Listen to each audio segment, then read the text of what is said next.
ассалому алайкум бинандагони гиромӣ, нашри ҷамъбастии барномаи иттилоотии навидро мустақиман аз телевизиони Сафина манзуратон мегардонем. дар студия Сурабшоҳ Давлатзода, Соро Холиқназарова ва сурдатарҷумон Сатторов Қурбоналӣ. дар оғози барнома сархати хабарҳо манзуратон мегардад. таваҷҷӯҳ кунед.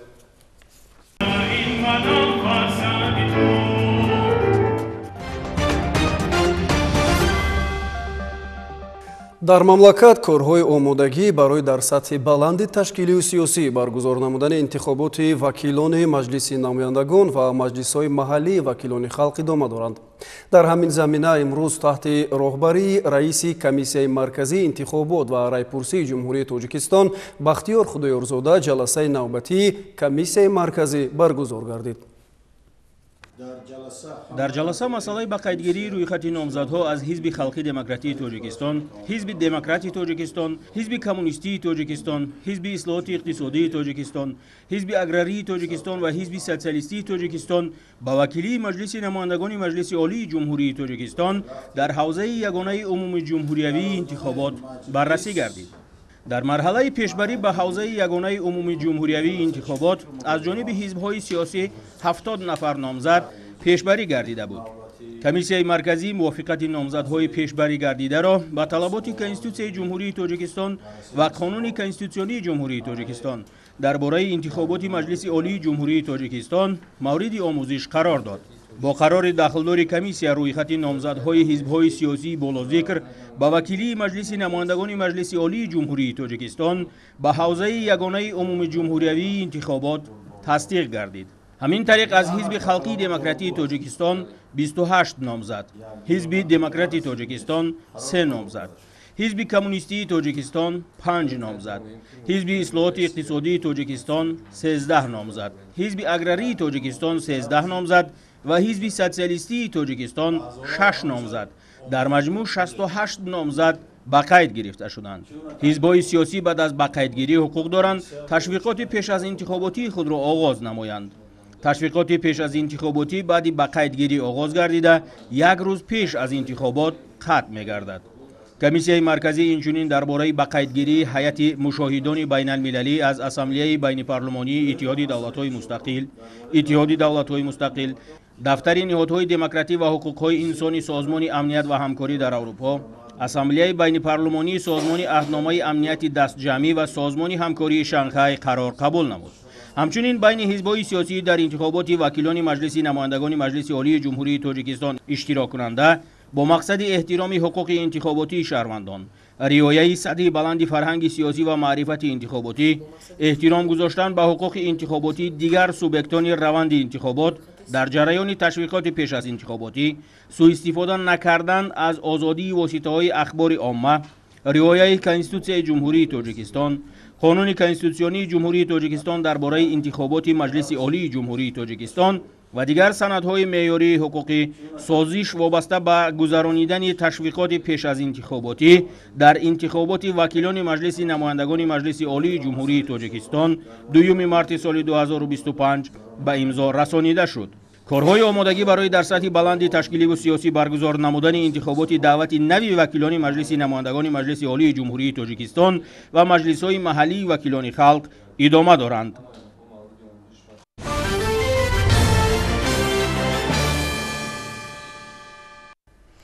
тавре гуфтем Тоҷикистон ҷиҳати гузарондани интихоботи парлумонӣ ҳамаҷониба омодагӣ мебинад.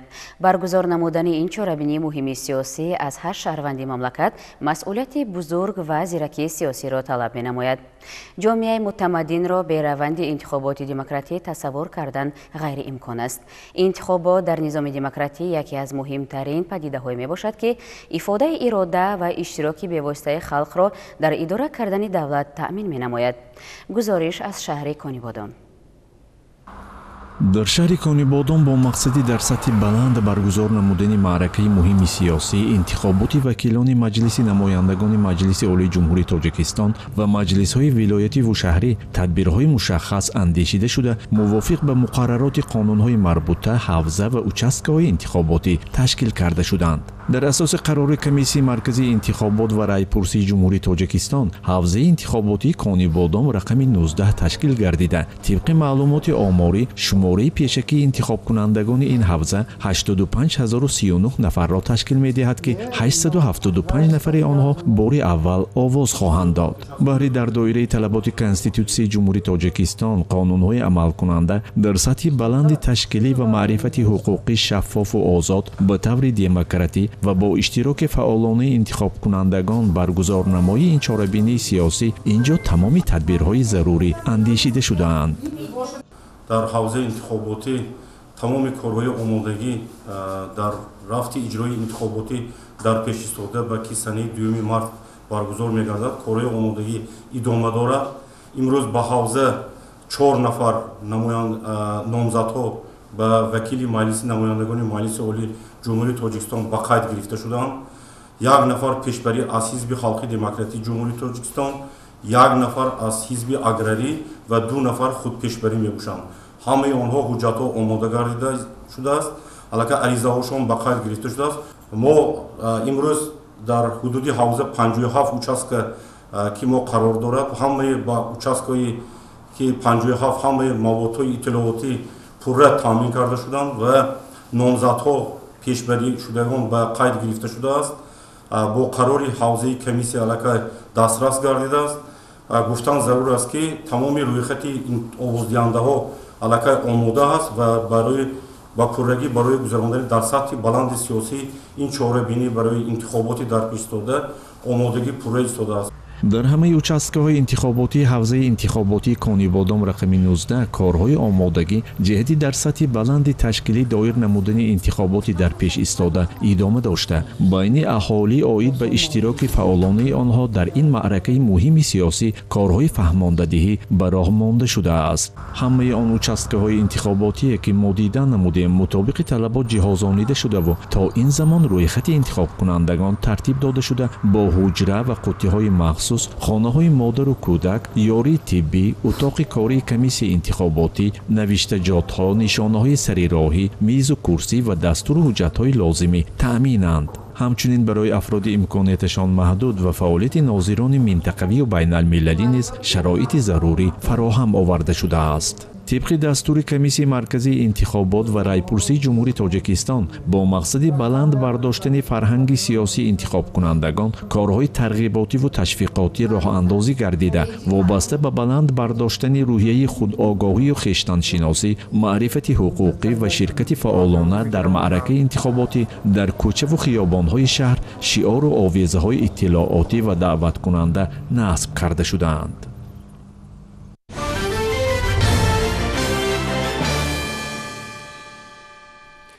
шурӯъ аз 3 январи соли равон бо мақсади шарҳу тавзеҳ ва фаҳмонидани моҳияти паёми президенти ҷумҳурии тоҷикистон муҳтарам Эмомалӣ Раҳмон ба Маҷлиси олии мамлакат дар ҳудуди шаҳри Душанбе вохӯрии аъзои гурӯҳи корӣ ва дигар шахсони мутасаддӣ бо кормандону мутахассисони қишри гуногуни ҷомеа ба роҳ монда шудааст. вохӯрии навбатии роҳбарияти мақомоти иҷроияи ҳокимияти давлатии шаҳри Душанбе бо кормандони васоити ахбори омма дар ноҳияи Шоҳмансур баргузор шуд. ин навбат аъзои гурӯҳи таблиғотӣ бо иштироки муовини раиси шаҳри Душанбе Дилбар Одилзода ва кормандони сохторҳои давлатӣ бо намояндагони васоити ахбори омма мулоқот баргузор намуданд. зимни мулоқоти гурӯҳи корӣ бандҳои паёми президенти кишвар ба Маҷлиси олии ҷумҳурии Тоҷикистон шарҳ дода шуд. аснои суханрониҳо иброз гардид ки паём бо таҳлилҳои дақиқи авзои ҷомеаи муосир ва натиҷагирӣ аз дастовардҳои кишвар дар бахшҳои иқтисодиву иҷтимоӣ ва сиёсӣ роҳнамои мушаххас ба ҳар як сокини кишвар аст. баромадкунандагон изҳор доштанд ки ҳифзи иҷтимоии аҳолӣ дар сиёсати давлатии Тоҷикистон мақоми хос дошта барои дастгирии соҳаҳои иҷтимоӣ ва баландбардоштани сатҳу сифати зиндагии мардум маблағгузорӣ аз ҳисоби буҷети давлатӣ ҳамасола зиёд карда мешавад. таъкид гардид ки соли 2024 ҳаҷми умумии хароҷоти соҳаҳои иҷтимоӣ ба 19 миллиард сомонӣ расонида шуд ки нисбат ба буҷети соли 2023 سیوم بیش از 2 میلیارد سومونی زیاد بوده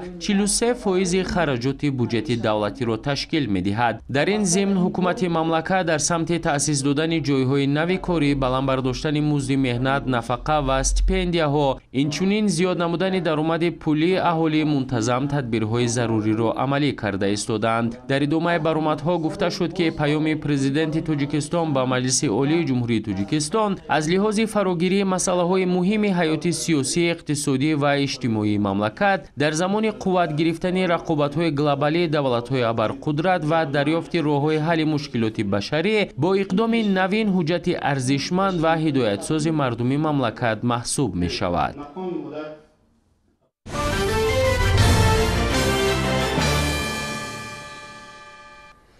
از جانب حکومت مملکت جهت باز هم بلند برداشتن مقام آموزگار و رشد ساحه معارف در جمهوری چاره‌های ضروری عملی شده ایستاده است. زیرا آموزگاران در اجرای رسالت پرشرفی خویش در سمت به کمال رسانیدن نسل نورس مسئولیت بلند دارند.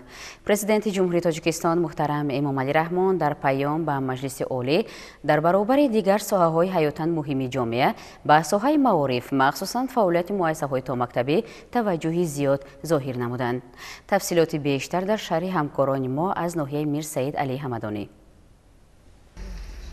در ناحیه به نام میر سعید علی حمدانی 55 مؤسسه ساحه معارف فعالیت میکنند که 5 عددی آن مؤسسه تو مکتبی میباشند و در آنها بیش از 450 نفر کودکان به تربیت و تعلیم فرا گرفته شدند. در سال سپری گردیده مؤسسه ها به تعمیر فرا گرفته شده، شرایط بود و باش کودکان و کارمندان مؤسسه ها بهتر گردیده است. با در نظر داشته افزایش طلبات به مؤسسه های تو مکتبی، پرزیدنت جمهوری تاجیکستان محترم امامعلی رحمان در پیام نوبتی خویش برابران ولایت ها و شهر و ناحیه ها جهت بنیاد مؤسسه های تو مکتبی در جماعت ها و دهه ها دستور دادند. در ناحیه میر سعید علی حمدانی عین زمان 55 مؤسسه، 50 مؤسسه تعلیمی، 5 مؤسسه تو مکتبی عرض فعالیت دارد. سال 2024 در نزد 4 مؤسسه صنفخانه‌های الهوگی گشوده شدند و اینچنین در نقشه است که در سال 2025 در نزد 6 مؤسسه تعلیمی صنفخانه‌های الهوگی و اینچنین یک مؤسسه در دهه فضل نبی جماعت جهاد دشت ایگلو با استفاده داده خواهد شد. در 5 سال آینده ساختمان 8 مؤسسه تو مکتبی به نقشه گرفته شده است. با دستگیری حکومت جمهوری تاجیکستان و وزارت معارف و علم جمهوری تاجیکستان با جلب شریکان رشد بخشیده به 35 سالگی استقلالیت دولتی جمهوری تاجیکستان در مرکز ناحیه به نام میر سعید علی حمدانی مؤسسه تو مکتبی بنیاد گردیده است که روزهای نزدیک به استفاده سپاریده می شود و بنیاد همین گونه مؤسسه ها در جماعت های دهات و دهه ها به نقشه گرفته شده است. شیرین جان سفرزاده، سیفالدین اسماعیلوف از ناحیه حمدانی برای برنامه نوید.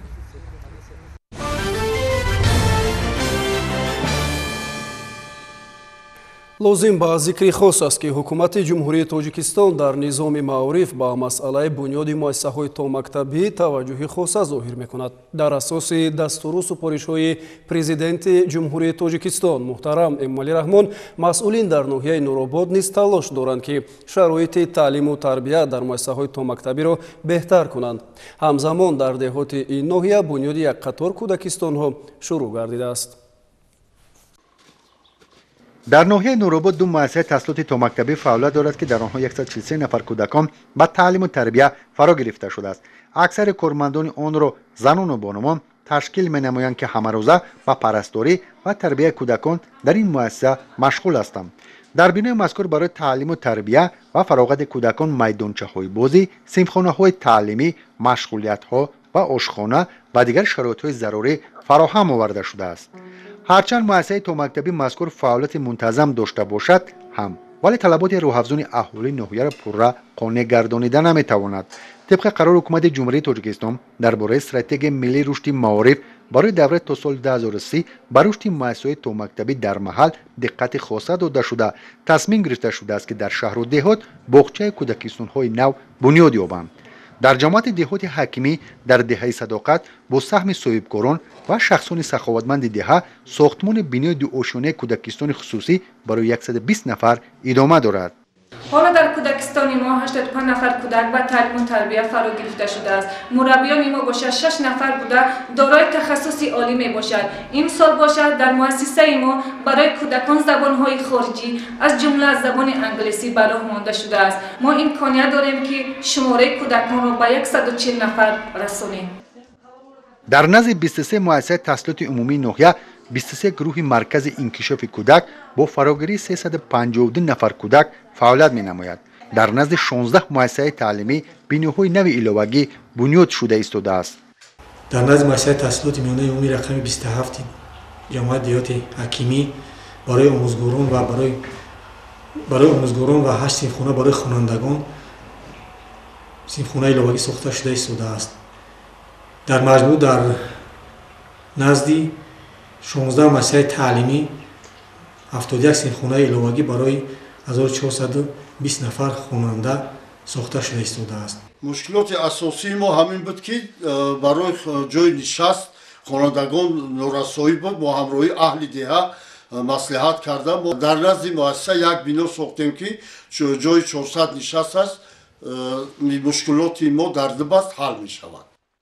بنیاد مؤسسه‌های تعلیمی در جماعت‌های دوردست نوحیه با سهم صاحبکاران و اهالی ادامه داشته با استفاده دادن صنفخانه‌های ایلوگی مشکلات جای نشست را حل نموده تا شرایط تحصیل خوانندگان بهتر گردد.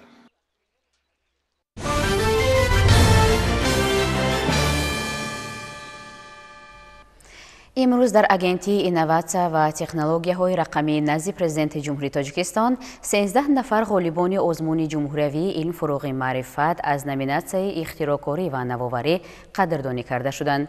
маросими қадршиносии ғолибони озмунҳо бо иштироки аъзои комиссияи байниидоравӣ оид ба тиҷоратикунонии натиҷаҳои илмӣ ва татбиқи илм дар истеҳсолот баргузор шуд.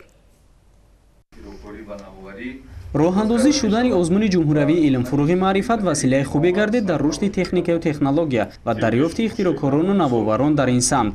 ин иқдом онҳоеро муаррифӣ намуд ки солҳо паси парда буданду аз заҳматашон касе воқиф набуд. акнун майдони илмфуруғи маърифат имконият медиҳад ки навоварону ихтироъкорон муаррифӣ ва барои рушди кишвари муосирамон саҳмгузорӣ намоянд. тоҷикистон ба пеш ин шиёри тадбире буд ки дар он ғолибону беҳтаринҳои озмуни илмфуруғи маърифат аз номинатсияи ихтироъкорӣ ва навоварӣ қадрдонӣ шуданд. чорабинӣ мазкур дар партави ҳидоятҳои пешвои миллат муҳтарам Эмомалӣ Раҳмон рӯй даст гирифта шуда дар кори он роҳбарияти агентии инноватсия ва технологияҳои рақамӣ назди президенти ҷумҳурии тоҷикистон зерсохтори ниҳоди мазкур ва ҷоизадорони ин озмун иштирок намуданд. таъкид гардид ки роҳандозии озмуни илмфуруғи маърифат аз ташаббусҳои навбатии сарвари давлат аст ки хусусан дар ҳоли рушди кишвар хеле муҳим ва саривақтӣ мебошад. иттилоъ дода шуд ки озмун имконият дод ки беҳтаринҳо дар ин самт дарёфт шуда ихтироъоти онҳо барои истеҳсолот равона гардад. ин низ яке аз шохаҳои тадбири босамари ҳадафҳои ҳукумати кишвар дар самти гузариш ба иқтисоди рақамӣ ва рушди он дар кишвар мебошад.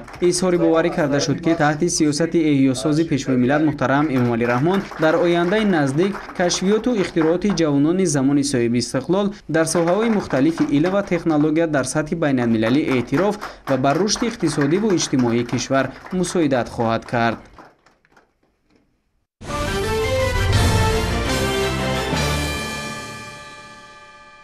имрӯз бо ташаббуси маркази миллии тестӣ назди президенти ҷумҳурии тоҷикистон дар якҷоягӣ бо сарраёсати маорифи шаҳри душанбе бо омӯзгорони фанҳои забонҳои тоҷикӣ, русӣ, математика, физика, химия ва биология семинари омӯзишӣ баргузор гардид. тадбири мазкур мувофиқи созишномае ки вазорати маориф ва илми ҷумҳурии тоҷикистон бо созмони ҳамкории иқтисодӣ ва рушд ба имзо расонидааст амалӣ карда шуд. мувофиқи таъиноти ин санад ҷумҳурии тоҷикистон бори аввал дар барномаи байналмилалӣ арзёбии хонандагон иштирок мекунад.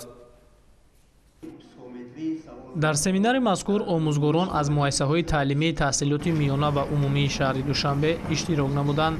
бо пешниҳоди вазорати маориф ва илми ҷумҳурии тоҷикистон ва дар мувофиқа бо ҳукумати мамлакат маркази миллии тестӣ назди президенти ҷумҳурии тоҷикистон масъули гузарондани ин таҳқиқот буда дар назди маркази миллии тестӣ маркази миллии пиза таъсис дода шуд. гуфта шуд ки пиза таҳқиқоти байналмилалии муқоисавии сифати таҳсилот буда дар доираи он дониш ва малакаю маҳорати хонандагони 15-солаи муассисаҳои таълимии кишварҳои гуногун аз рӯи се самт саводи хондан, саводи математикӣ ва саводи илмҳои табиат табиатшиносӣ, физика, химия ва биология арзёбӣ мешавад. яъне мақсади асосии таҳқиқот арзёбии саводи амалкарди функсионалии мактаббачагон ва қобилияти дар амал истифода намудани дониш аст. бино ба иттилои масъулин, таҳқиқот даврӣ буда дар 4 сол 1 маротиба аз тарафи созмони ҳамкории иқтисодӣ ва рушд гузаронида мешавад. ҳадаф асосии семинар ин шинос кардани омӯзгорони фанӣ, фанҳои химия, физика, биология, математика, забони тоҷикӣ, забони русӣ бо савол масъалае ки дар ин таҳқиқоти байналмилалӣ ба хонандагони 15-солаи ҷумҳурии Тоҷикистон пешниҳод карда мешавад.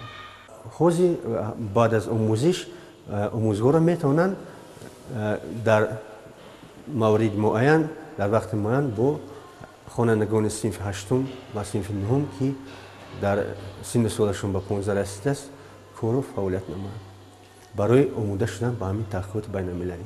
дар семинар омӯзгорони фанҳои забони тоҷикӣ, забони русӣ, математика, физика, химия ва биология аз 163 муассисаи таълимии шаҳри Душанбе ки барои иштирок дар таҳқиқоти асосии PISA 2025 интихоб шудаанд, иштирок намуда оид ба саволу ҷавобе ки дар ин таҳқиқот пешбинӣ шудааст, омодагӣ мебинанд. иштирок дар барномаи байналмилалии арзёбии хонандагон PISA 2025 ва натиҷаҳои он имкон медиҳад ки мо дар муқоиса бо низоми таҳсилоти кишварҳои гуногун самаранокии қарорҳои стратегии қабулшуда дар соҳаи маорифро арзёбӣ кунем, таъкид шуд дар ҳамоиш.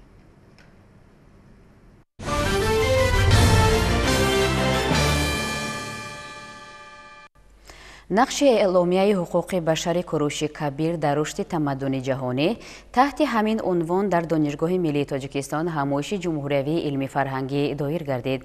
ин чорабинӣ муҳаққиқону донишмандон ва омӯзгорону донишҷӯёни ин муассисаи таҳсилоти олии кишварро ба ҳам овард. чорабинӣ дар ҳошияи пешниҳоди президенти ҷумҳурии Тоҷикистон муҳтарам Эмомалӣ Раҳмон оид ба таҷлили 2550-солагии эъломияи ҳуқуқи башари Куруши Кабир сурат гирифт. ҳамоиши ҷумҳуриявии илми фарҳангии нақши эъломияи ҳуқуқи башари Куруши Кабир дар рушди тамаддуни ҷаҳонӣ дар ҳошияи пешниҳоди президенти ҷумҳурии Тоҷикистон муҳтарам Эмомалӣ Раҳмон оид ба таҷлили байналмилалии 2550-солагии эъломияи ҳуқуқи башари Куруши Кабир дар Донишгоҳи Миллии Тоҷикистон доираи васеи муҳаққиқону донишмандон аз ҷумла муаррихон ва омӯзгорону донишҷӯёни ин муассисаи таҳсилоти олии кишварро ба ҳам овард. таъкид гардид ки Тоҷикистон ба арҷгузорӣ ба нобиғаҳои миллат, ҳифзи арзишҳои фарҳанги миллӣ ва муаррифии шоистаи онҳо дар арсаи байналмилалӣ талошҳои пайваста ба харҷ медиҳад ва дар замони истиқлолияти давлатӣ дар ин самт дастовардҳои назаррас ба миён омадааст. президенти ҷумҳурии Тоҷикистон муҳтарам Эмомалӣ Раҳмон дар паёми солона ба Маҷлиси олии мамлакат бо мақсади идомаи ҳадафмандонаи ҳифзи арзишҳои таърихиву фарҳангии миллат ва муаррифии боз ҳам бештари онҳо дар арсаи байналмилалӣ таъкид доштанд ки вазоратҳои корҳои хориҷӣ ва фарҳанг маводи заруриро вобаста ба таҷлили 2550-солагии эъломияи ҳуқуқи башари Куруши Кабир омода ва ба ЮНЕСКО пешниҳод намоянд. Куруши Кабир дар таърихи тамаддуни башарӣ бо сиёсати оқилонаи кишваркушоӣ, таъсиси империяи тавонову мутамаркази ориёӣ, усули нави идоракунӣ ва шакли мукаммали давлатдорӣ, ислоҳоти умури сипоҳу низоми лашкар, густариши тиҷорату тадбирҳои раҳсозӣ, хоса пойдории адолату пуштибонӣ шӯҳрати ҷаҳонӣ пайдо кардааст. ҳамин аст ки эъломияи таърихии Куруши Кабир аз ҷониби олимону муаррихон ҳамчун нахустин эъломияи ҳуқуқи башар эътироф гардида низоми одилона, инсонпарварона ва дунявии давлатдориро пуштибонӣ мекард. ба назари муҳаққиқон Куруши Кабир бо тамаддунофариву давлатсозӣ, инсонпарвариву адолатпешагӣ ва рафтору ахлоқи ҳамида нуфузи оламгир ёфтааст. дар идомаи ҳамоиши ҷумҳуриявии илми фарҳангӣ дар Донишгоҳи Миллии Тоҷикистон иштирокчиён оид ба мавзӯъҳои эъломияи Куруши Кабир, аввалин эъломияи расмии ҳуқуқи инсон, андаршинохти чеҳраи воқеии Куруши Кабир, нақши эъломияи Куруши Кабир дар ташаккул ва инкишофи низоми ҳуқуқии ҷаҳонӣ, маърузаҳо пешниҳод намуда таъкид намуданд ки эъломияи ҳуқуқи башар ки аз тариқи андешаҳои Куруши Кабир дар сатҳи хеле баланди ғояҳои башардӯстона, содаву бо забони равон ва нақлӣ таҳия гардидааст, дар рушди тамаддуни ҷаҳонӣ нақши барҷаста дорад.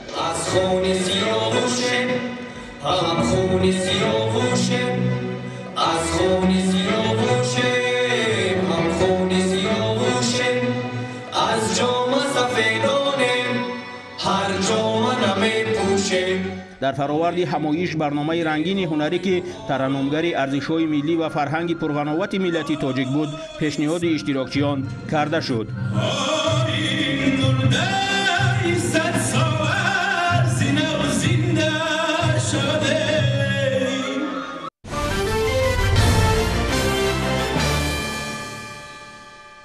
ҳаҷми истеҳсоли маҳсулоти саноатии соли гузашта дар ноҳияи исмоили сомонӣ ба 1 миллиарду 40 миллион сомонӣ баробар гардидааст ки ҳаҷми афзоиши он 138.6%-ро ташкил медиҳад. Ин нуктаро роҳбарияти ноҳия имрӯз дар нишасти хабарӣ баён доштанд. Қайд гардид ки соҳаи саноат ҳамчун бахши воқеии иқтисодиёт дар мадди назари ҳукумати ҷумҳурии Тоҷикистон қарор дошта дар шароити имрӯза бе мавҷудияти саноати пешрафта таъмини сатҳи баланди зиндагии мардум ва ҳалли мушкилоти иҷтимоӣ аз имкон берун мебошанд. Аз ин рӯ таъсиси корхонаҳои нави саноатӣ ва ба ин васила ташкил намудани ҷойҳои нави корӣ дар ноҳия зери таваҷҷӯҳи доимӣ қарор дошта оид ба ин масъала пайваста тадбирҳои зарурӣ роҳандозӣ гардида истодааст. Тибқи маълумоти оморӣ дар соли гузашта аз 12 корхонаи саноатӣ ба нақша гирифта шуда 7 корхонаву коргоҳ мавриди истифода қарор дода шуда корҳои сохтмонӣ дар 2 корхонаи дигар идома дорад. дар нишасти матбуотӣ иҷрокунандаи вазифаи раиси ноҳияи Сино Умед Гурезода ба хабарнигорон иттилоъ дод ки дар доираи нақша чорабиниҳои 35-солагии иstiqloliyati давлатӣ дар ноҳия бунёди 7 коргоҳу корхонаи саноатӣ бо 165 ҷойи кор ба нақша гирифта шудааст. ҳамзамон дар доираи омодагиҳо ба ин ҷашн сохтмон ва навсозии 3,8 километр роҳ, бунёди 2 сардхона ва гармхона, сохтмони 30 бинои баландошёна, рангу бори 93 биною иншоот ба нақша гирифта шудааст. иттилоъ дода шуд ки дар 105 муассисаи таҳсилоти томактабӣ ва миёнаи умумӣ корҳои навсозӣ ва таъмири ҷорӣ ба нақша гирифта шудааст ки аз ин шумора 11 ададро бунёди биноҳои нави муассисаҳои таълимии хусусӣ ташкил медиҳад.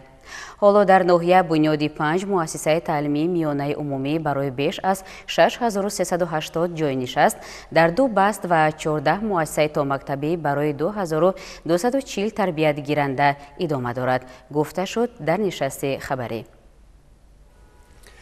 агентии содироти назди ҳукумати ҷумҳурии Тоҷикистон таъмини нишондиҳандаҳои барномаи давлатии рушди содироти ҷумҳурии Тоҷикистон барои солҳои 2021-2025-ро ба роҳ монда ҷиҳати рушди содироти молу маҳсулот ва хизматрасониҳои ватанӣ ба хориҷи кишвар, баланд бардоштани иқтидори содиротӣ, ҷалби харидорони мустақим ва шарикони тиҷоратии боэътимод чораҳои дахлдорро дар соли 2024 амалӣ намуд. Дар ин бора зимни нишасти хабарии роҳбарияти ин сохтор иттилоъ дода шуд. густариши муносибатҳои хориҷӣ, тақвият бахшидани фаъолият дар самти муаррифӣ кардани маҳсулоти ватанӣ, дарёфти бозорҳои содиротӣ, шарикони истеҳсоливу тиҷоратӣ ва таҳкими ҳамкорӣ бо ширкатҳои дохиливу хориҷӣ меҳвари фаъолияти агентии содироти назди ҳукумати ҷумҳурии Тоҷикистон дар соли 2024-ро ташкил додааст. Баҳриддин Сироҷиддинзода, роҳбари ин агентӣ, аснои нишасти матбуотӣ зикр дошт ки масъалаҳои тақвият бахшидани фаъолият дар самти содироти маҳсулоти ватанӣ, роҳ ёфтан ба бозорҳои содиротӣ, ташкили марказҳои содиротӣ ва бартараф намудани монеаҳо дар самти содироти маҳсулоти ватанӣ дар ин давра сармашқи фаъолияти кормандони ин агентӣ буд. Тазаккур дода шуд ки дар соли 2024 гардиши савдои хориҷӣ ба таври назаррас рушд ёфта ба 8 миллиарду 955 миллион доллар расонида шуд. Дар ҳамин давра ба маблағи 56,7 миллион доллар маҳсулоти кишоварзӣ содирот шудааст ки нисбат ба соли 2023 8,6 миллион доллар ва ё 17,9% афзоиш ёфтааст. таъкид рафт ки агентии содирот бо хоҷагидорон ва истеҳсолкунандагони маҳсулоти кишоварзии ватанӣ бо мақсади талаф наёфтани маҳсулоти тару тоза ва зиёд намудани ҳаҷми содироти меваи хушк пайваста корбарӣ намуда, дар натиҷа содироти хушкмева дар соли 2024 нисбат ба соли 2023 зиёд гардид. Тазаккур дода шуд ки аз нигоҳи захира, нигаҳдорӣ, бандубаст, пешгирӣ аз талафёбӣ ва бо арзиши баланд ба хориҷи кишвар содирот гардидани он бартарият дошта, дар натиҷаи тадбирҳои андешидашудаи агентии содирот дар соли ҷорӣ харитаи содироти кишвар васеъ ва гуногуншаклии маҳсулоти ватанӣ ба содирот нигаронида шуда таъмин гардид.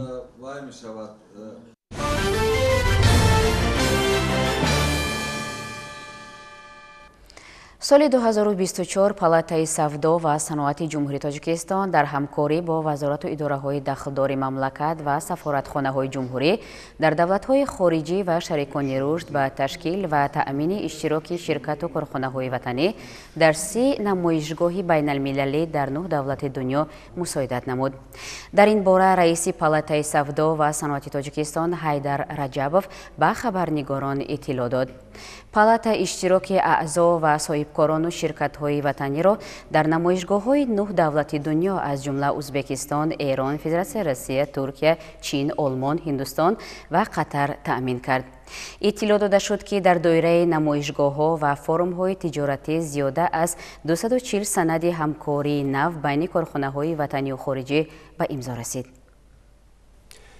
فعالیت کارخانه واحد دولتی بانک امانتگذاری جمهوری تاجیکستان امانت بانک در سال 2024 نظررس بوده. در این زمینه برای تمام طبقه های جامعه امکانیت های مساعد فراهم آورده شد.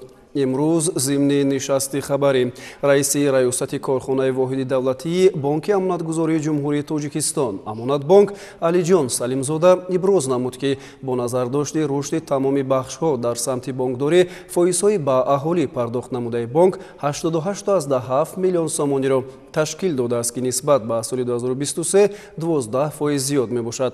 امانت بانک در سمت جلب سرمایه مستقیم نیز فعالیت را پرزور نموده به حالت ماه دکبر سال 2024 از حساب خطهای قرضی با بانک ملی فعالیت اقتصادی خارجی جمهوری ازبکستان، جمهوری قزاقستان و بانک دولتی رشد خیتای مجموعاً 41.3 میلیون دلار ایالات متحده آمریکا وارد و به زیاده از 45 شرکت وطنی قرض بانکی پیشنهاد نموده است. ابراز نمود علیجان سلیمزاده.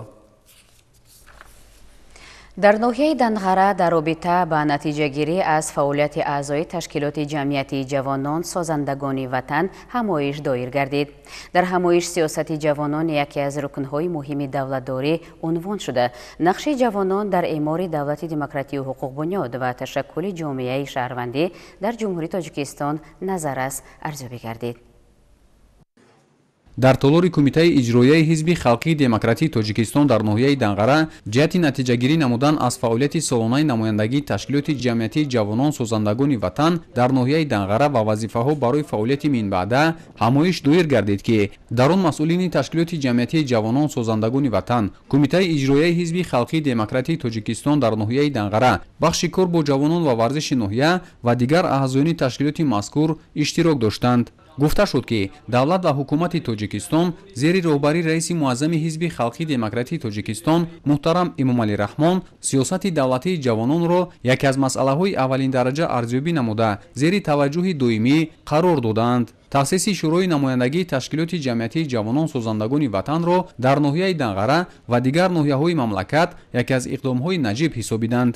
баромадкунандагон зимни натиҷагирӣ аз фаъолияти солонаи ташкилот ҳамчунин ҷиҳати тарғиб, омӯзиш ва роҳҳои дар амал татбиқ намудани нишондиҳандаҳои паёми роҳнамои пешвои миллатро бо ҷавонон муҳокима намуда, ин ҳуҷҷати сиёсиро бозгӯи беҳбуди вазъияти зиндагии мардум, ҳифзи ҳуқуқу озодиҳои шаҳрвандон, таъмини рушди бардавоми иқтисодию иҷтимоии кишвар, ҳифзи манфиату арзишҳои миллӣ ва таъмини суботу амнияти мамлакат арзёбӣ намуданд.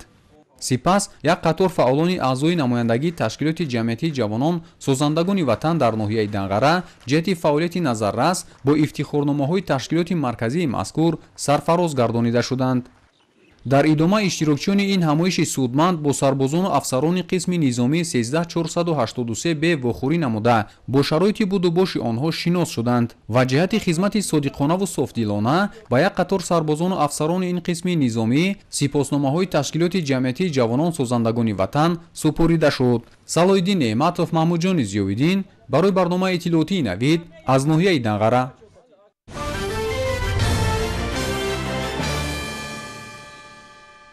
бо мақсади тоза ва озода намудани муҳити зист ва баландбардоштани маърифати экологии шаҳрвандон дар шаҳри норак чораҳои амалӣ андешида мешаванд.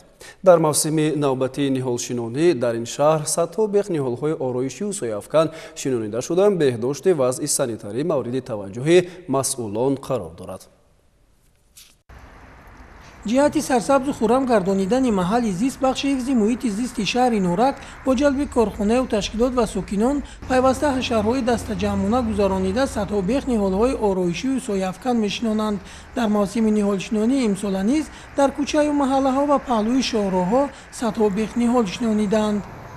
тибқи нақшачорабинои тасдиқгардаи аз тарафи мақомоти иҷроии ҳокимияти давлатии вилояти хатлон барои иҷро дар шаҳри Норак зиёда 15000 бех ниҳолҳои гуногунро дар бар мегирифт, ки то ба имрӯз 15370 бех ниҳолҳои гуногун, ки ба иқлими маҳал мутобиқ дар талли типҳои ҳамшафати шаҳр ва шоҳроҳ шинонда шудааст.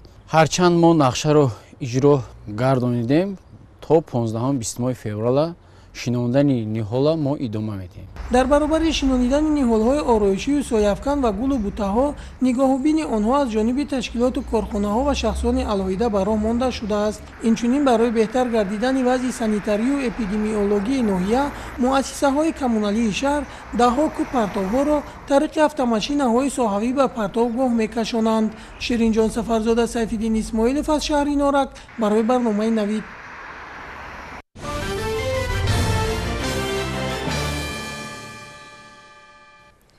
соли 2015 ба муносибати 3000-солагии Исор дар назди бахши фарҳанги шаҳри Исор ансамбли касбии Шашмақом таъсис дода шуд. ҳунармандони ин ансамбл дар тамоми ҷашну маросимҳои давлатӣ, ки дар шаҳри Исор гузаронида мешаванд, иштирок намуда маҳорати волои хешро пешкаши тамошобинон мегардонанд. Бахтиёр Қодирзода дар ҳамин мавзӯъ шарҳи бештар дорад.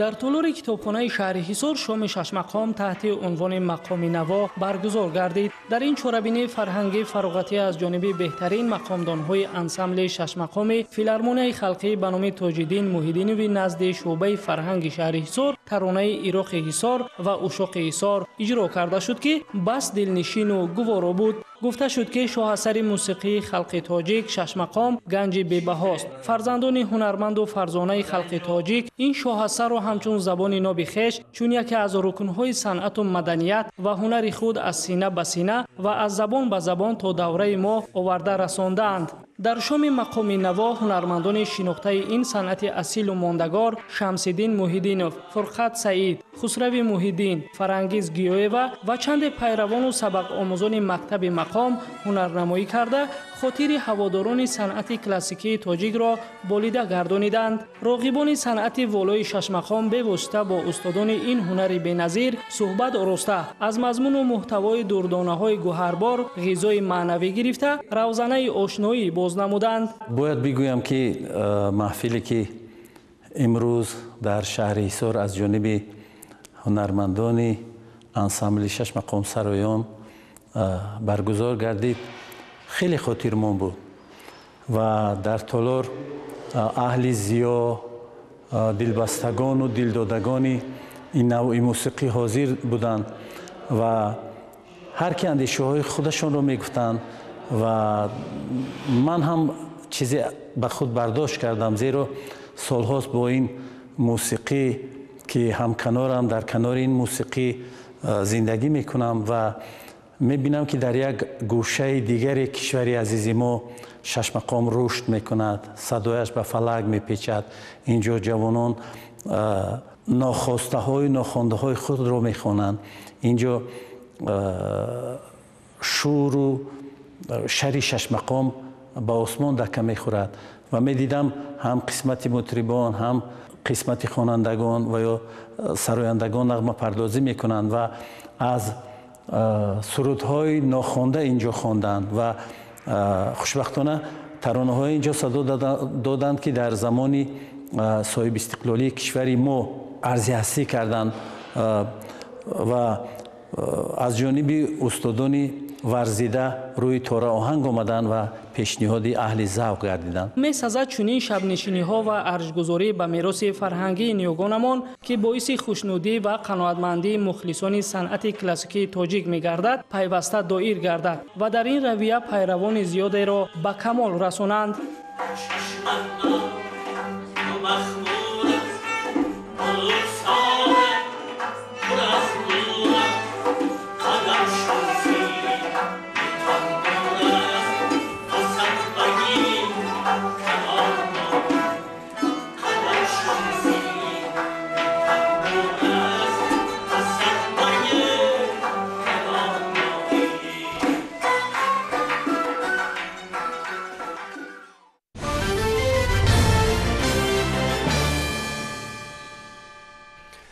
дар консерваторияи миллии тоҷикистон ба номи Талаб Хуҷа Сатторов барномаи консертии донишҷӯён композиторони ҷавон баргузор шуд. Дастпарварони ин боргоҳи фарҳангу ҳунар дар толори калони муассиса барномаи рангини ҳунариро пешниҳод намуданд.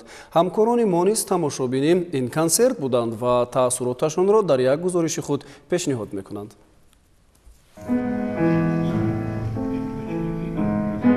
обиҷон масаидов, донишҷӯи консерваторияи миллии тоҷикистон ба номи Талабхуҷа Сатторов дар риштаи композиторӣ таҳсил менамояд. давоми 2 соли таҳсил чанд асар эҷод намудааст. дар барномаи консертии донишҷӯён композиторони ҷавони синфи Бахтиёр Убайдзода бетарсу ҳаяҷон ва бо маҳорати баланд баромад намуд. обиҷон мегӯяд кӯшиш мекунад ки дар оянда иштирокчии озмунҳои сатҳи баланд, аз ҷумла озмуни ҷумҳуриявии Тоҷикистон ватани азизи ман бошад. дар озмуни Тоҷикистон ватани азизи ман 2-3 сол пеш иштирок кардагӣ будам ва дар даври якум ҷои сеюмро гирифтаму ва даври дуюмба ҷой нагирифтам ва ман кӯшиш мекунам ки имсол дар ҳамин озмуни Тоҷикистон ватани азизи ман иштирок кунаму ва соҳиби ҷои якум ё ки шоҳиҷоиза гардам.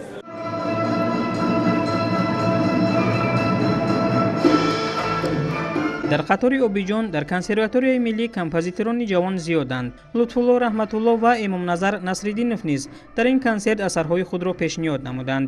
оҳангҳо аз ҷониби оркестри созҳои миллии филармонияи давлатии Тоҷикистон ба номи Акашариф Ҷураев ва омӯзгорону донишҷӯёни консерваторияи миллӣ иҷро гардиданд.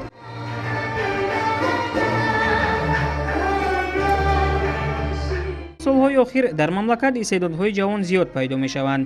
аҳли санъату ҳунар бар ин назаранд ки таваҷҷӯҳи ҳукумати мамлакат ба рушди бештари соҳаи фарҳанг сабаб шудааст ки дар ҳама равияҳои санъату ҳунар ҷавонони соҳиби истеъдод кашф гарданд ва муаррифии фарҳанги миллӣ дар арсаи байналмилалӣ беш аз ҳар вақта сурат бигирад.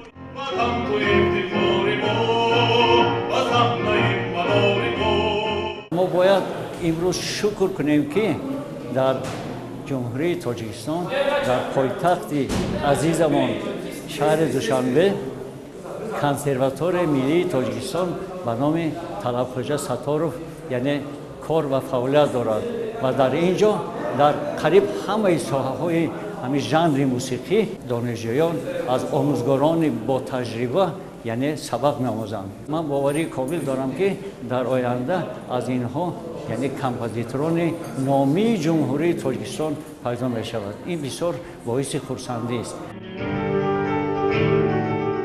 барномаи консертии донишҷӯён композиторони ҷавон дар консерваторияи миллӣ аз 9 номера аз ҷумла Меҳри ватан, Орёно Тоҷикистон, рақси зебунисо иборат буд ва аз ҷониби аҳли толор бо кафкобӣ истиқбол шуд.